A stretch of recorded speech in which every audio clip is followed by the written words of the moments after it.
Olá, muito boa noite a você. Eu sou Adalberto Piotti e seja bem-vindo ao Cenário Econômico pela TV Brasil, com emissoras públicas de todo o país, diretamente dos estúdios da B3, aqui no centro da cidade de São Paulo. Hoje, num programa especial para falar um pouco sobre a retrospectiva, mas agora olhando para 2020, as perspectivas para este ano de 2020. Meu convidado hoje é o economista-chefe da Infinity Asset, Jason Vieira. Jason, seja bem-vindo aqui ao Cenário Econômico.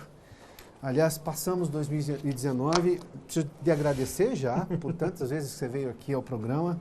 Tivemos um ano difícil, é verdade, mas um ano de conquistas que eu reputo como das melhores do ponto de vista de avanços em economia estrutural. Sim. As questões conjunturais são sempre as conjunturais, se resolvem no dia a dia, mas o avanço da reforma da Previdência em 2019, levando-se em conta todo o esforço, e nem tão esforço em alguns governos, mas dos 20 anos, pelo menos 20 anos passados, resolveu-se finalmente a reforma da Previdência com a proposta do Executivo, o envolvimento do Congresso, apesar das idas e vindas, e, sobretudo, o envolvimento da sociedade brasileira, o que para mim foi o único, eu não me lembro de termos tido o que tivemos nesse ano de 2019.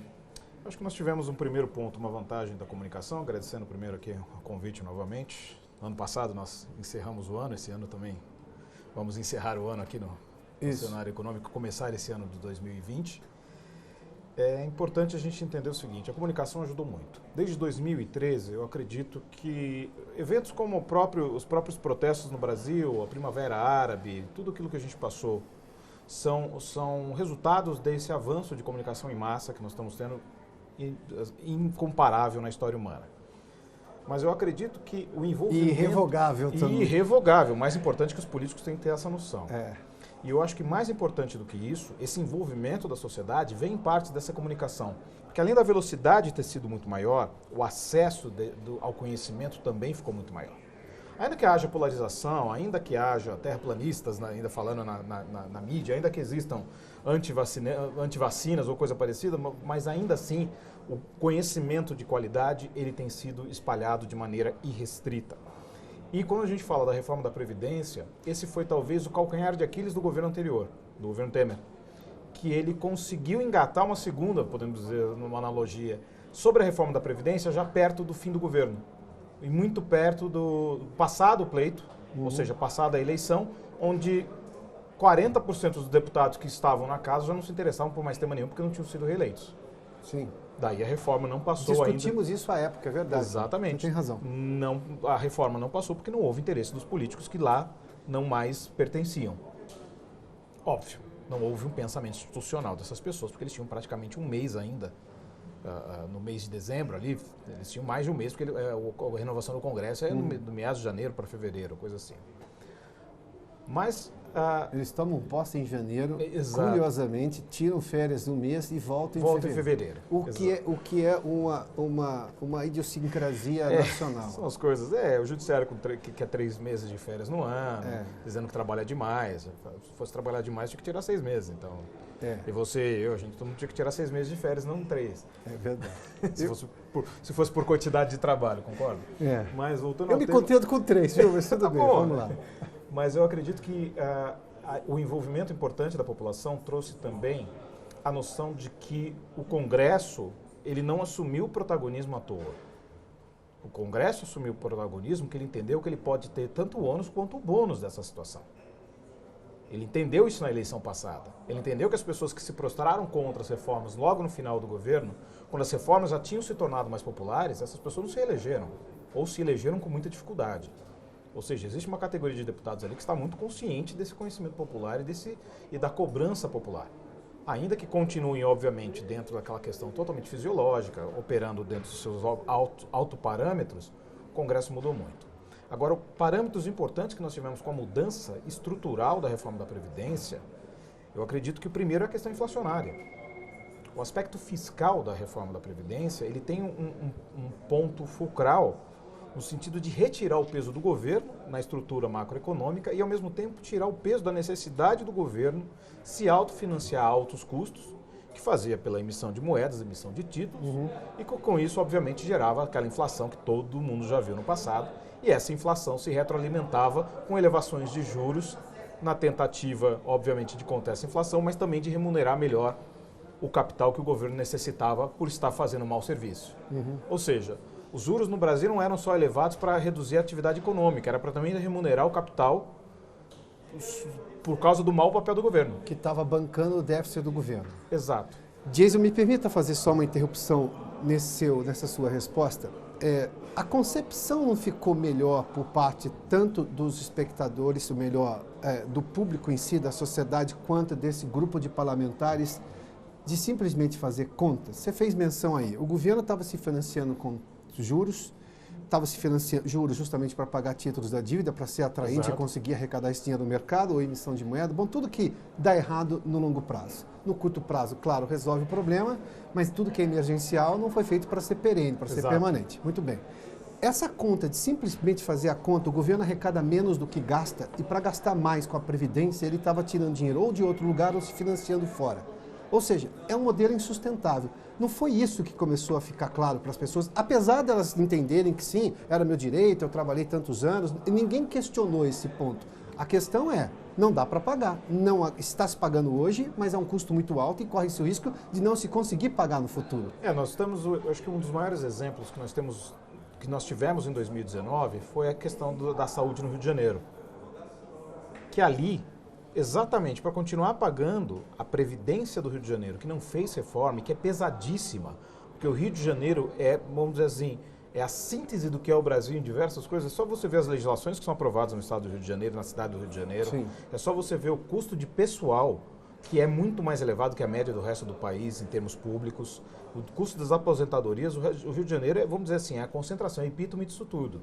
E lá, você tem funcionários na ativa que não estão recebendo salário. Porque você tem que pagar os aposentados. A conta é simples, o dinheiro é limitado. As pessoas não entendem isso. Interessante. Os dois têm direito constitucional de receber. Exato. É contrato de trabalho, exato, né? Mas aí, ao mesmo tempo, se você não fizer uma reforma, se você não fizer com que aqueles que têm maiores direitos do que o restante da população também contribuam na mesma monta, porque o que eles dizem contribuir hoje em dia não é o suficiente, precisa ser mais. Se quiser manter o modelo, precisa contribuir mais.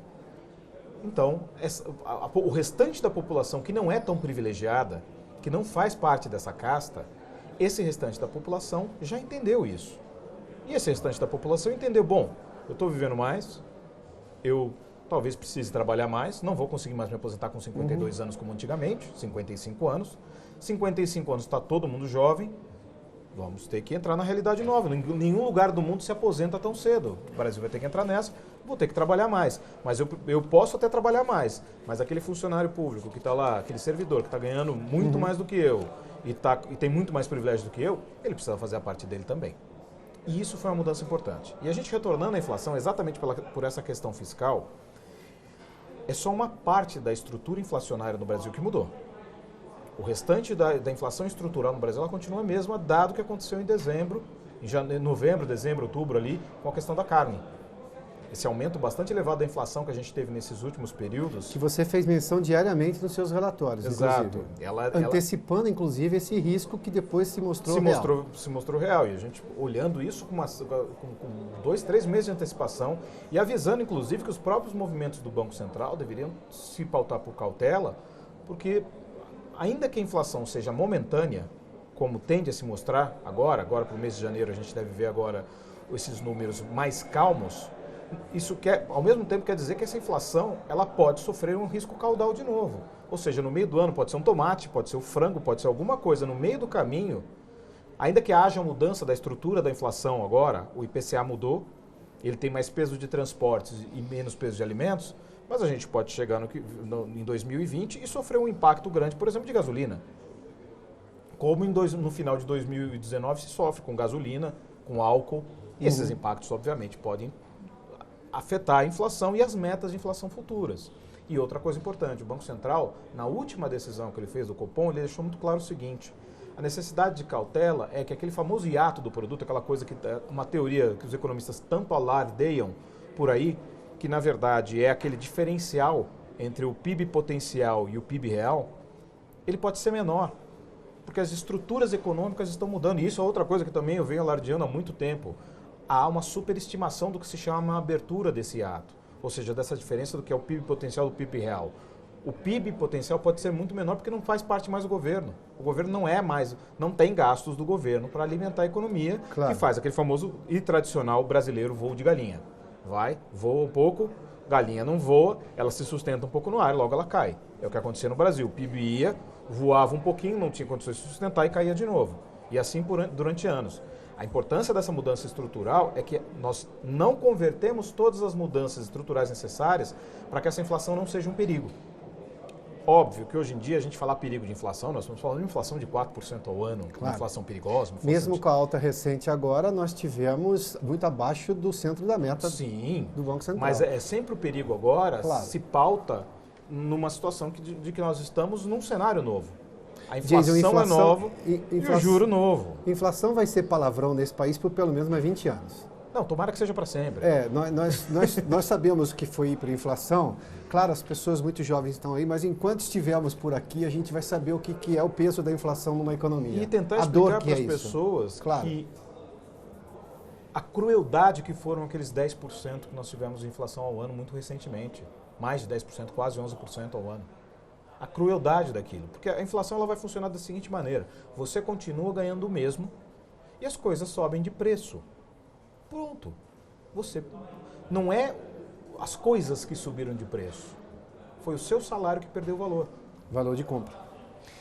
Eu fiz todo esse preâmbulo e obrigado por me atender nisso, para entender o que foi essa mudança estrutural de 2019, porque acho que isso ancora agora uma discussão sobre as perspectivas que temos para 2020, mas eu vou deixar isso para o segundo bloco, tá bom? Vamos fazer um rápido intervalo aqui no cenário econômico. Jason Vieira, economista-chefe da Infinity Asset, é meu convidado aqui no cenário econômico de hoje. A gente fez uma ideia do que foi 2019, vamos falar agora sobre as perspectivas da economia para 2020. Eu volto em instantes.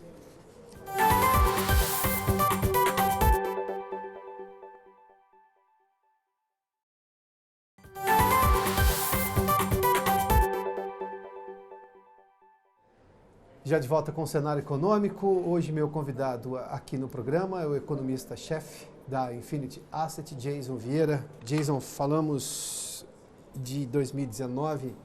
Bom, com essa mudança, que eu digo, eu reputo como grandiosa. Eu confesso a você que, não raro, já falamos disso aqui no programa outras vezes, nós temos uma ansiedade nesse país. Nós sofremos durante anos e anos, aliás, décadas e décadas, exato, e de repente as pessoas começam a achar que tudo vai se resolver no dia seguinte. O bom é que a gente fez um dia anterior que começa a resolver o dia seguinte, porque daí o dia seguinte se resolve problemas que começam a resolver os problemas do outro dia e por aí vai.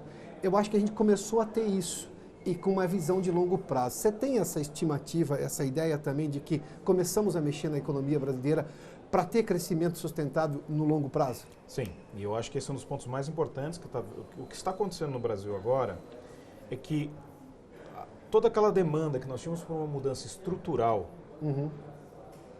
primeiro a reforma da Previdência, agora a reforma tributária, que vai ser mais complicada, mas nunca deixou de ser complicada uma reforma tributária, ainda mais dada a complexidade e a horrorosidade, podemos dizer assim, um neologismo da estrutura tributária brasileira. É horrível, é horrorosa.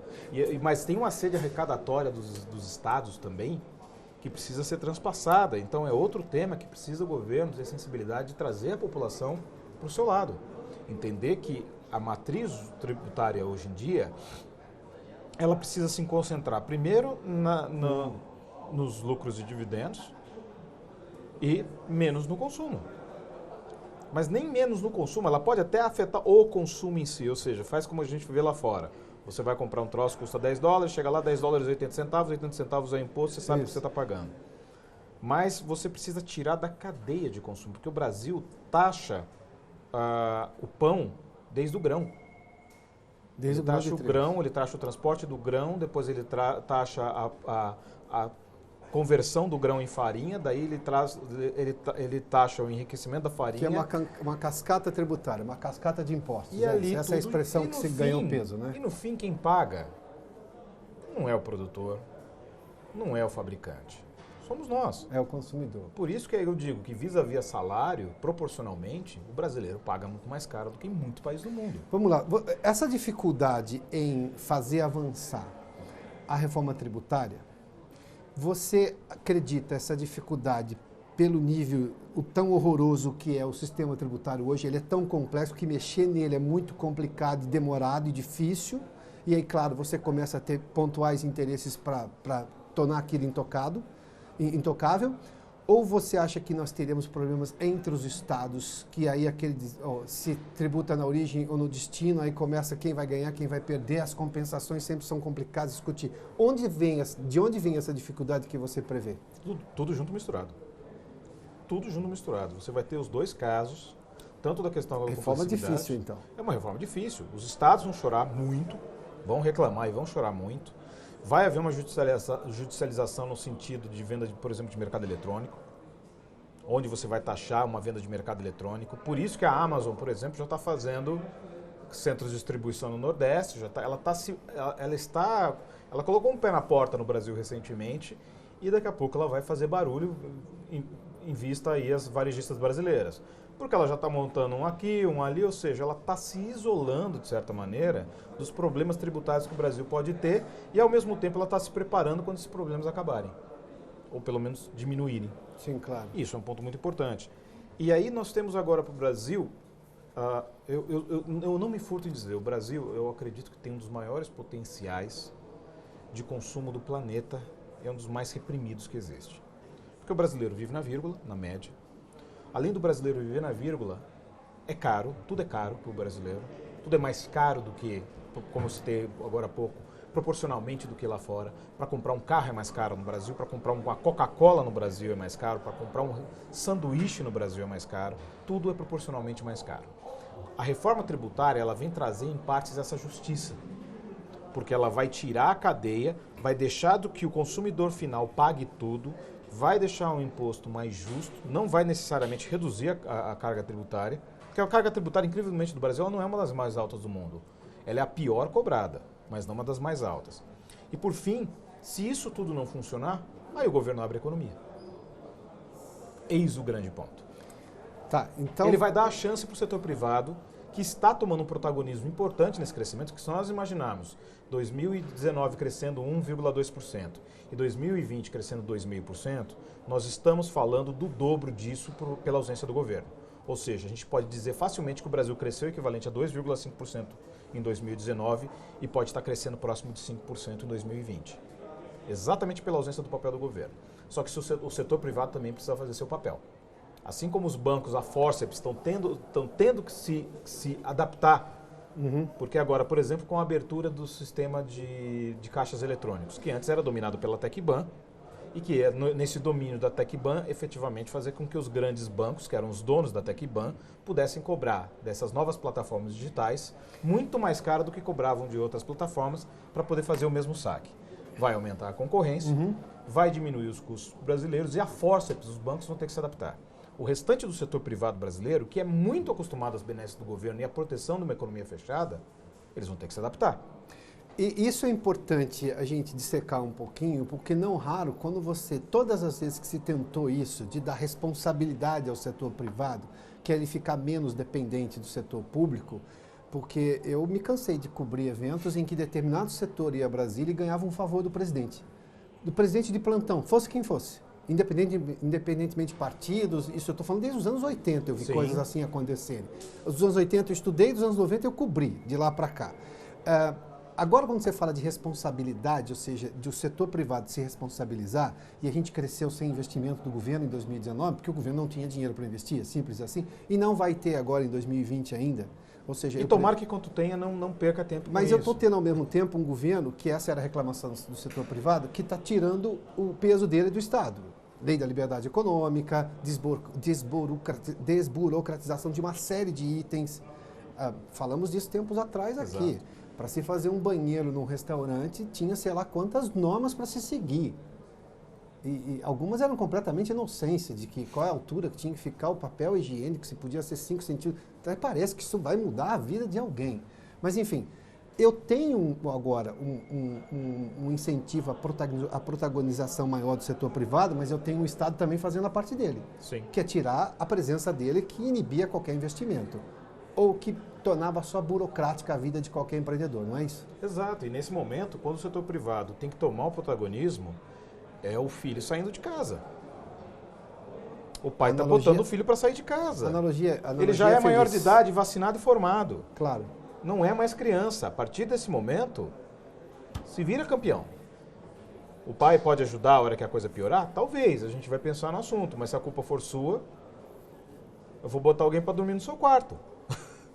Dias, vamos lá, para alguns índices aí. Nós temos, obviamente, preocupação com a inflação. Isso é dever do Banco Central. O Banco Central tem que se explicar quando alguma coisa está errada. Eu tenho, obviamente, o desejo de resolver o problema do desemprego, que esse é o grande problema do país. O desafio é fazer a economia crescer e gerar emprego. O problema é o desemprego. A gente consegue começar a ter isso, digamos, se bem que eu não vou diminuir também o que aconteceu em 2019 e 2018. O CAGED foi bastante... Sim. Foi além das expectativas, a geração de emprego formal pelo CAGED. A gente começa a ter isso de uma maneira mais intensa e mais densa agora em 2020? Pelos indicadores antecedentes e pela média dos indicadores fechados que nós já observamos em 2019, há uma tendência inercial de que isso aconteça, de que não seja um falso positivo, de que é uma tendência real, de que a tendência é de que o ciclo seja robusto. Ou seja, em janeiro dá uma caidinha por causa dos temporários. Aí a gente vai pegar agora o começo vai pegar o começo, vamos pegar em 2020 as tradicionais sazonalidades. Sim. Então, vamos ver aí uma preparação para consumo do Dia das Mães, que é um dos melhores feriados que tem em termos de consumo. Sim. Ou seja, ali vai haver uma preparação entre março e abril, porque por conta de maio. Eu até brinco, o Dia dos Pais acho que é o pior, deve perder até para o Dia da Secretária, né? Então agosto é um mês desgracento. Ninguém vai nos acusar de nada porque ambos somos pais, então exatamente. Não há problema. Vamos lá. Mas aí entra o ciclo de férias, entra o começo de ano, já há uma preparação de alguns setores para compra de material escolar. Sim. Ou seja, os setores já estão se preparando para sazonalidades em vista à perspectiva de crescimento maior. Como já houve a preparação para o Natal, como houve a preparação para o Black Friday, como houve a preparação para o Dia das Crianças. Foram todos feriados que superaram as expectativas médias dos analistas, superaram as expectativas até do governo, deram resultados muito positivos para o varejo, para a indústria, e demonstraram que ali o ímpeto de crescimento brasileiro ele é maior. Por isso que o Banco Central, na última decisão do Copom, ele deixou muito claro a questão da alteração dessas plataformas digitais e da questão de meios de pagamento, que nós podemos chegar a um ponto em que a taxa de juros para o consumidor comece a cair de verdade, e aí eu volto àquela questão que eu citei há pouco, o potencial monstruoso do consumidor brasileiro de viver tantos anos na vírgula e de repente as coisas começarem a cair de preço, no sentido de terem um preço mais justo, e de que o crédito fique mais barato. Imagina para onde vai esse país nesse sentido. Ou seja, crédito mais barato, responsável porque os bancos perceberam qual é o papel que eles têm. Real. Ainda não, mas a tendência é de que vão a perceber. E esse é um ponto importante porque... Sobretudo com o aumento de concorrência também. Exatamente. Daí a gente vê um posicionamento não muito liberal da Caixa Econômica, forçando os juros para baixo. Mas, ao mesmo tempo, uma coisa que nós até já discutimos aqui, algumas coisas no Brasil, aparentemente, são distorções e mesmo dentro de um governo liberal, certas coisas que não foram feitas a forceps, o restante não muda. Então, há uma esperança boa para o Brasil, boa parte, uma coisa que eu também já citei aqui algumas vezes, aquela perspectiva de recessão global, eu sempre citei como algo muito exagerado. A China vai entrar em recessão, a China entrar em recessão vai crescer 5% ao ano. A Índia entrar em recessão é crescer 3,4%, 4% ao ano.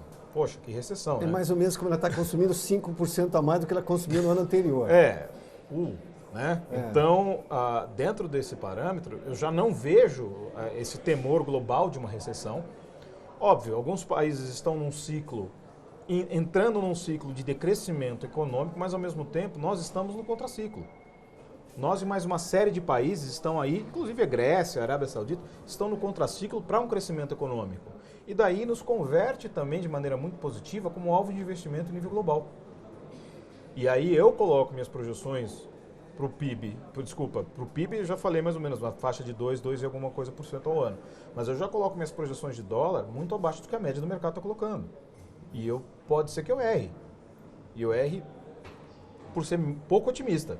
Porque eu estou projetando 3,93 para o dólar no final do ano que vem, porque eu acredito que há um fluxo represado de investimentos estrangeiros com alvo no Brasil, que está dependendo de uma série de avanços que já aconteceram e vão acontecer, a tendência é de que aconteçam, e de que dentro desse espectro global de taxas de juros negativas, de rendimentos baixos e de países que estão deixando de ser alvo de investimento, o Brasil se torne novamente um excelente alvo de investimento global. Daí o dólar para baixo, a situação para o consumo brasileiro fica melhor. Por enquanto, o crescimento não vai ser pelo investimento, ele vai ser pelo consumo. Mas daqui a pouco a gente amadurece para crescer pelo investimento. Jason, antes de encerrar, então, eu preciso dizer duas coisas aqui. Bom, quando todo mundo estava falando em crescimento de 0,5% até 0% em 2019, o Jason falava em 0,8%, 0,9%. Quando começaram a falar em 0,6%, 0,7%, o Jason falou cresce-se acima de 1% em 2019, foi o que nós teremos provavelmente em 2019, quando o IBGE, no começo agora de 2020, divulgar o PIB fechado do ano. Jason, obrigado pela gentileza, mais uma vez. Até a próxima. Bom, o cenário econômico de hoje termina aqui, especial sobre perspectivas para 2020. A gente continua esse ano 2020 falando sobre economia aqui na TV Brasil. Boa noite a você, até mais.